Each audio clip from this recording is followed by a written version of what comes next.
Hola, ¿se escucha? ¿Sí? Bueno, antes que nada, buenas tardes a todos. Gracias por estar aquí presentes. Seguramente en un ratito me vaya a parar para poder hablar un poquito más cómodo. En primera instancia, agradecer no solamente a ustedes, sino también a todo el gobierno de la provincia de San Luis y Cultura que me permitieron estar aquí presente con ustedes. Agradecerle al señor Roberto, que es veterano, ¿sí?, de Malvinas, y bueno, y a mi compañera de vida también, que siempre está conmigo y es parte del proyecto, Nadia. Vamos a empezar contando un poquito el proyecto, en qué se basó. Para eso, bueno, me voy a parar. Malvinas es un tema bastante complejo dentro de la historia argentina. Y siempre desde chico sentía que había algo que no me cuadraba, que no me cerraba dentro de la historia que conocemos. Había algo que yo sentía que no estaba visible, que no se contaba. Eso me llevó a poder investigar y poder contactarme con distintas asociaciones, con distintas personalidades, hasta que me encuentro con la Asociación de Veteranos Juntanos en el Sur, el Círculo de Suboficiales en Villa Mercedes, San Luis, y ellos muy amablemente me cuentan su historia, lo que a mí me amplió muchísimo más el margen de historia de lo que sabemos del conflicto bélico. No todo pasó en la isla, ¿sí? No todo pasó en Malvinas.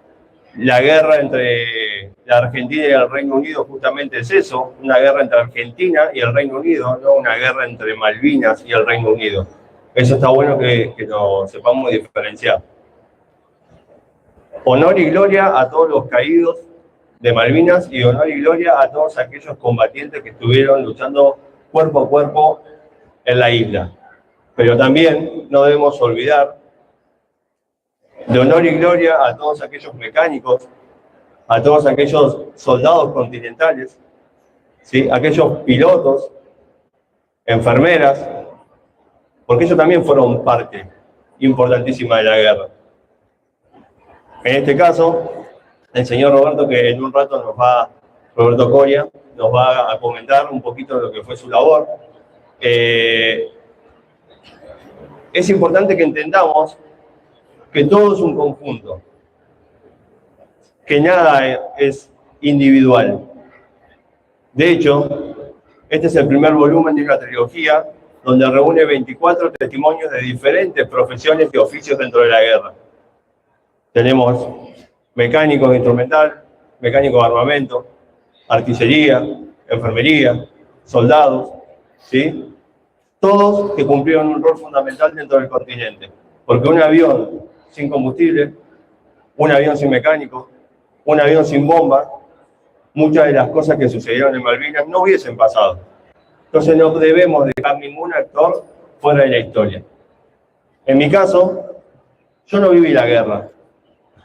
Nací 10 años después que terminó. Entonces es importante que desde mi generación, a partir de ahora en adelante, la historia se cuente de forma completa. ¿Sí? Completa no significa darle más autoridad o más importancia a uno o al otro. De hecho, en el libro está reflejado con un escudo que diseñé personalmente, donde habla de una trilogía. Y esa trilogía es los defensores de la isla, los defensores del continente y todo el pueblo argentino. Porque el pueblo argentino también peleó esa batalla. Las viudas, los hijos que quedaron sin padres, los chicos que en la escuela juntaban un montón de mercadería para enviar, personas que pudieron haber ido y por cuestiones de la vida no fueron, ¿sí? Y hay relatos de todo tipo en la trilogía.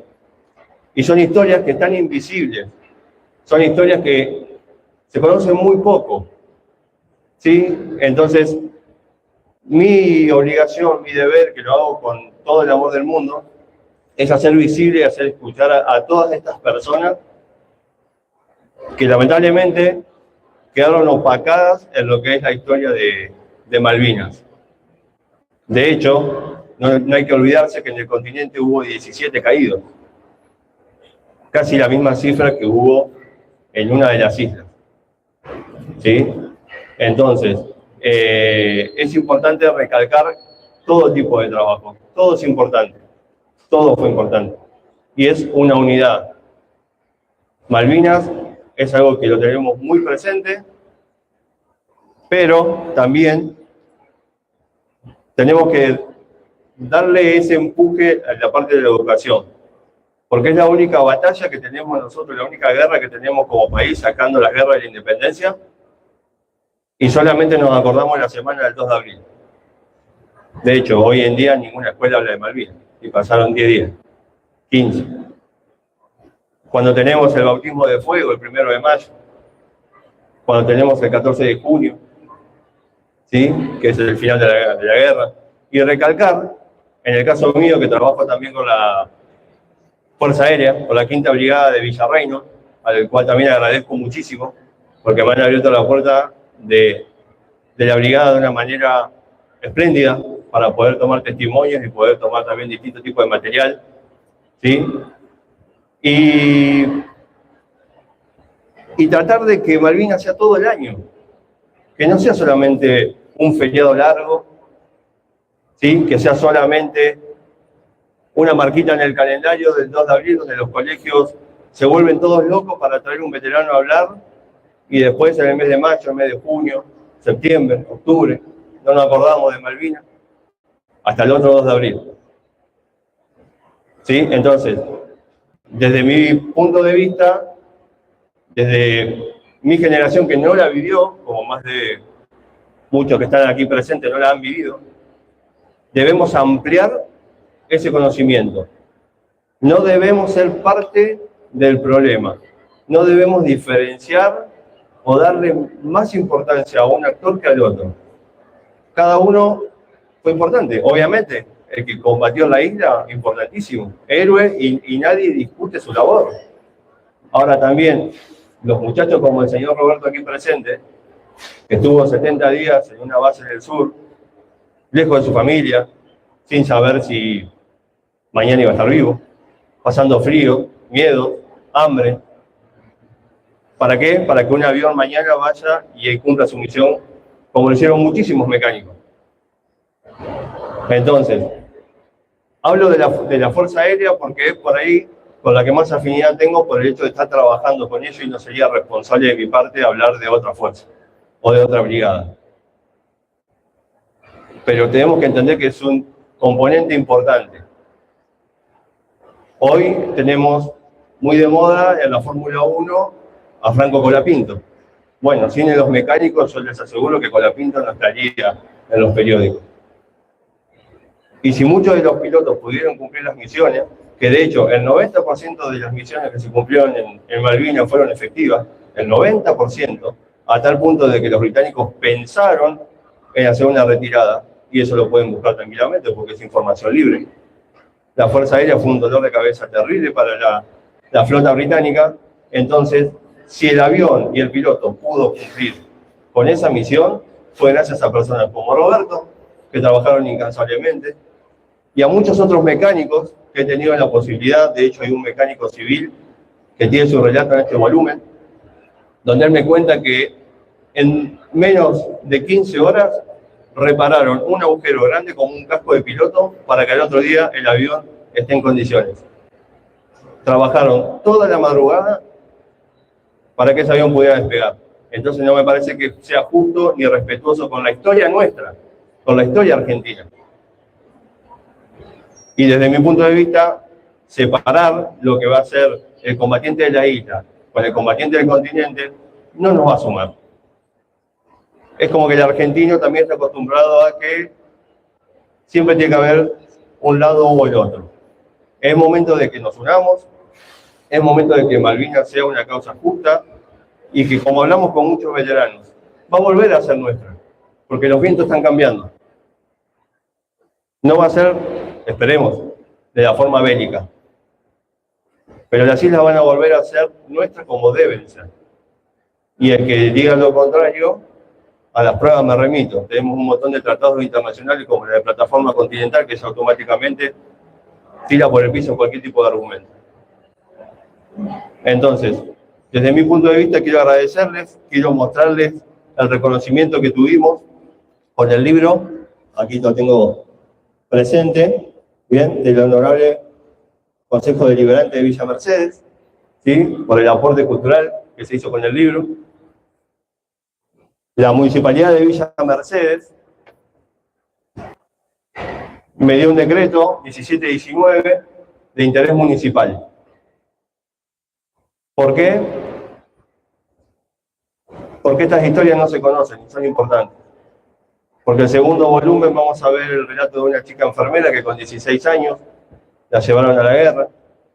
Porque vamos a ver artillería antiaérea, porque acá está el trabajo de los mecánicos. Acá está el trabajo de los mecánicos armeros que te explican cómo las bombas no explotaban al principio, cómo tuvieron que modificar espoletas, cómo tuvieron que modificar todo un sistema de bombas para que el avión pudiera cumplir su misión en tiempo récord.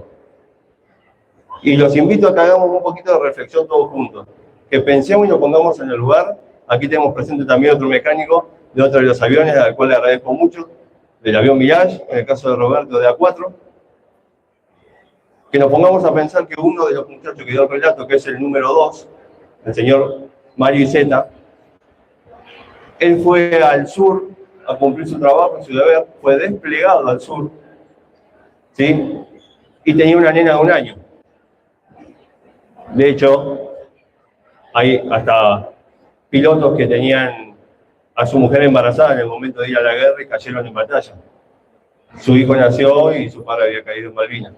Entonces, pongámonos en la mente de esas personas que estuvieron trabajando en el sur, que estuvieron preparando los aviones, que estuvieron fuera de su familia, y pongámonos a pensar un poquito si esta falta de reconocimiento no duele. Si esta falta de reconocimiento después de haber dado todo y de no saber si te iba a caer una bomba en la cabeza el otro día.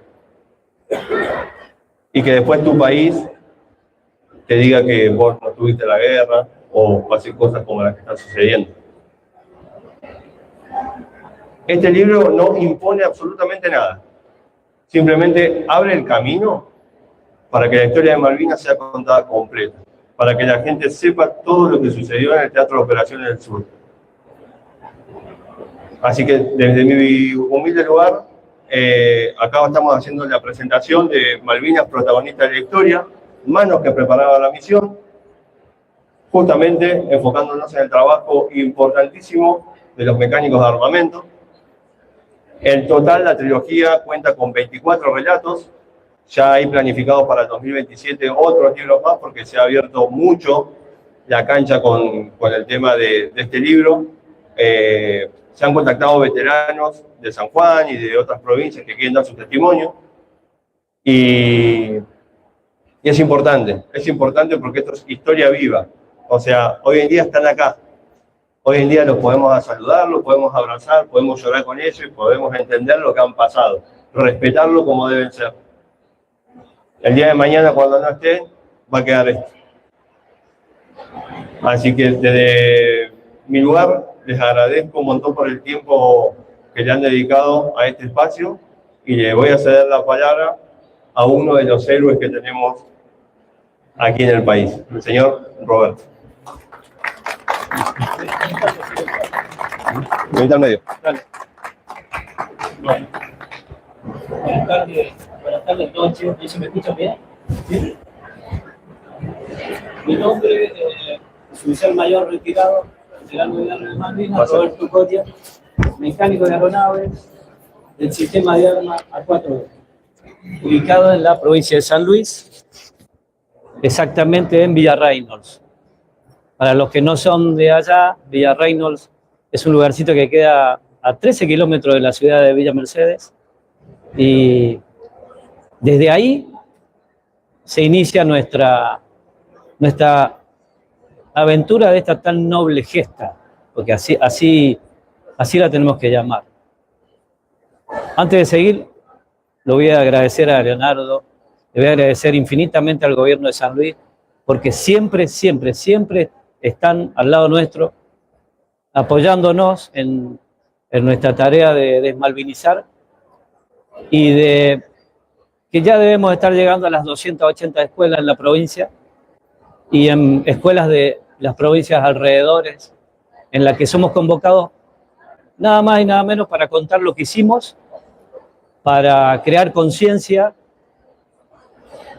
para transmitirle a los jóvenes, sobre todo, esa falta de valores que estamos teniendo en nuestra queridísima sociedad, y no ponernos como ejemplo, porque no, tratamos de buscar ejemplos de su vida cotidiana, de lo que ellos viven, para resaltar que con esfuerzo y con un poco de ilusión y de ganas y de patriotismo se pueden lograr grandes cosas.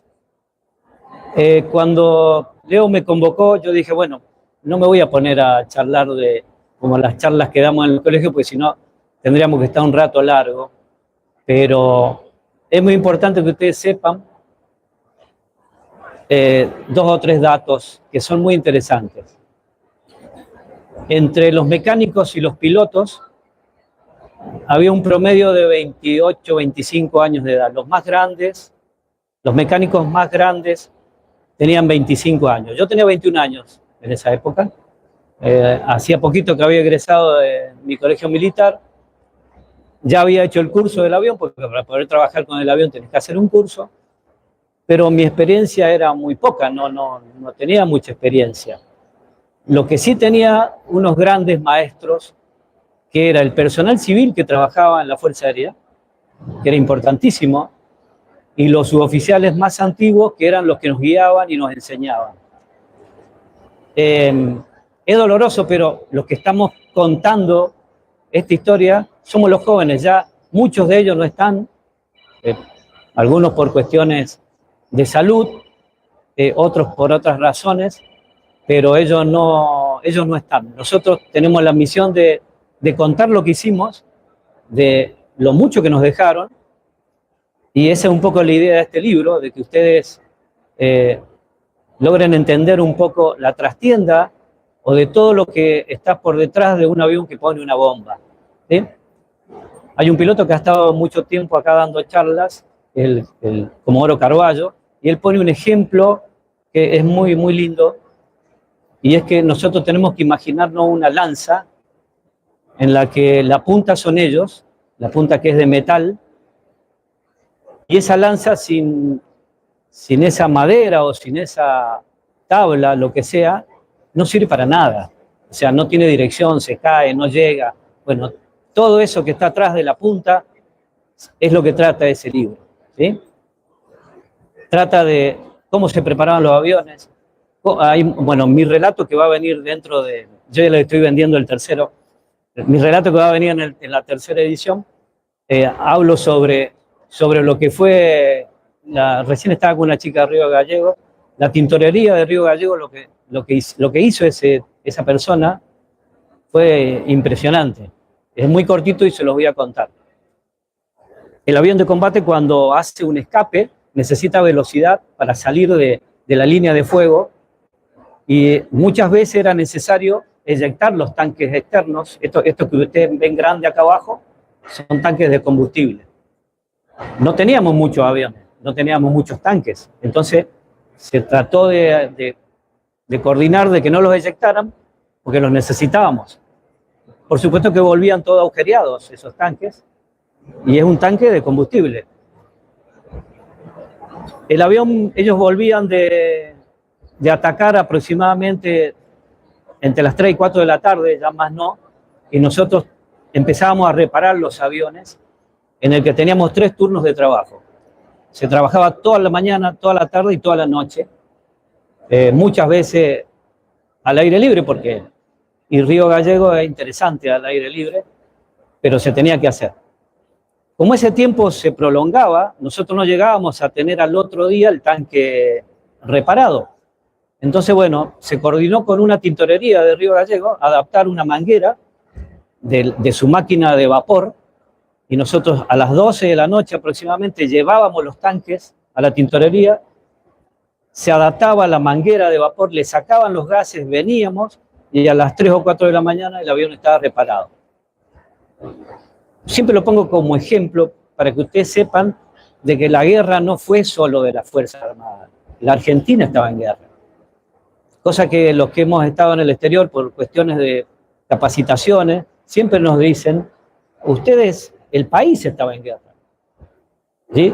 Y quizás los más viejitos, los más antiguos, sepan de que en realidad o se vivía la guerra de otra manera. De Río Negro para allá era una cosa y de Río Negro para acá era otra. ¿Sí? Pero los que estábamos en guerra era el país, no era solo la Fuerza Armada.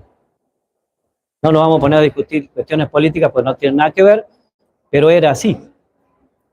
La población de Río Gallego, la población del puerto San Julián, estaba en guerra junto con nosotros. Ellos nos recibieron en sus casas, nos ayudaron, nos alojaron, hicieron muchísimas cosas para que nosotros tratáramos de estar lo mejor posible. No quiero extenderme mucho, pero siempre trato de dejar cerrar con un mensaje y tratar de entender un poco, porque muchos nos llamaron los magos, tienen que haber escuchado por ahí, y no, nosotros no éramos magos, éramos militares profesionales que sabíamos lo que estábamos haciendo, teníamos una misión, teníamos una gran adrenalina, porque lo que nos pasaba era eso. Nosotros veíamos que los pilotos entregaban absolutamente todo y nosotros no podíamos quedarnos atrás. ¿Sí? Y enviar una persona que vuele 700 kilómetros sobre el mar, no es fácil, y nosotros lo que necesitamos es que volviera. ¿Sí? Leí el otro día, trasladándonos un poco en la historia, cuando San Martín le pedía al general Pueyrredón, no sé si saben, Pueyrredón era el encargado de la logística, todo lo que le necesitaba San Martín para poder cruzar la cordillera se lo proveía Pueyrredón, era su general de logística. Y en una carta, él le pone, General San Martín, ahí le mando todo lo que me pide, los cañones, la tela, las mulas, los víveres, y literalmente, dice, por favor, deje de pedirme cosas, carajo, por algo que imposible, porque él se estaba preparando para cruzar la cordillera. San Martín le contesta, bueno, muy agradecido de todo lo que me está enviando, pero le quiero, tocame ahí que, porque a veces la memoria a los 65 años falla, ¿viste? Le quiero recordar de que sí, es imposible, pero tenga en cuenta que es imprescindible. Y de eso se trata esto. A los pilotos les dijeron de que tenían el 30% de probabilidad de sobrevivir cuando fueran a bombardear una fragata. Y ellos lo hicieron. ¿Se imaginan que nosotros no podíamos quedarnos atrás? Y nosotros teníamos que hacer más de lo imposible. ¿Sí? Y de eso se trata el libro. ¿Sí? Muchas gracias. Gracias por escuchar y espero que lo lean.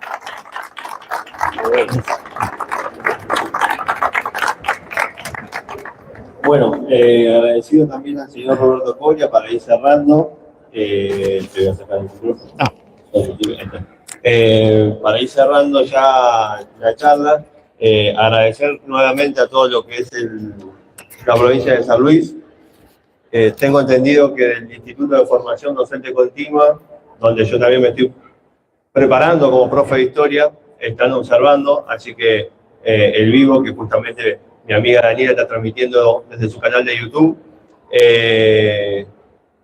Me encanta, me parece muy, muy lindo que lo estén mirando porque son estudiantes, compañeros míos, que se están formando como profes de historia, profes de política y profes de geografía. ¿Sí? Y en la historia argentina y sobre todo Malvinas tenemos geografía, tenemos historia y política, justamente. Entonces es importante hablar con ellos, es importante reconocer al pueblo del sur, porque como decía Roberto, en el sur pasaron muchas cosas que acá no. El sur se ponía a oscuras a la noche para que no sea detectable donde estaban todos los aviones, donde estaban todos los halcones con las bombas. Entonces, que una ciudad entera se ponga a oscura, eso es también pelear la guerra. Por eso yo siempre digo, esta trilogía de libros tiene 24 relatos divididos en 3 libros de 8 cada uno. Pero también, y lo voy a mostrar, hay una trilogía que nunca se debe separar, y el que la quiera separar, tenemos que estar nosotros para unirla. Este es el escudo que acabo de diseñar, donde tenemos los defensores de la isla arriba, defensores del continente abajo a la izquierda y el pueblo argentino. Y abajo dice, islas, continente y pueblo, una sola causa. Recordemos que la guerra fue entre Argentina y Gran Bretaña, no fue solamente entre la isla y un país. ¿Sí? Reconocer, estoy orgulloso de lo que han hecho todos los muchachos en 1982, como argentino, como una persona que no la ha vivido. Tengo mucho orgullo por los caídos, porque dejaron literalmente la vida en la isla, un respeto muy profundo por ellos. Son los héroes que tenemos. Si pudiera estar Belgrano, San Martín acá, diría lo mismo, pero son los héroes que tenemos en vida. Pero también tenemos héroes continentales, como el caso de Roberto y todos los muchachos que dieron el testimonio, y héroes civiles, como todo el pueblo del sur. Así que desde mi humilde lugar les agradezco nuevamente y gracias por su tiempo.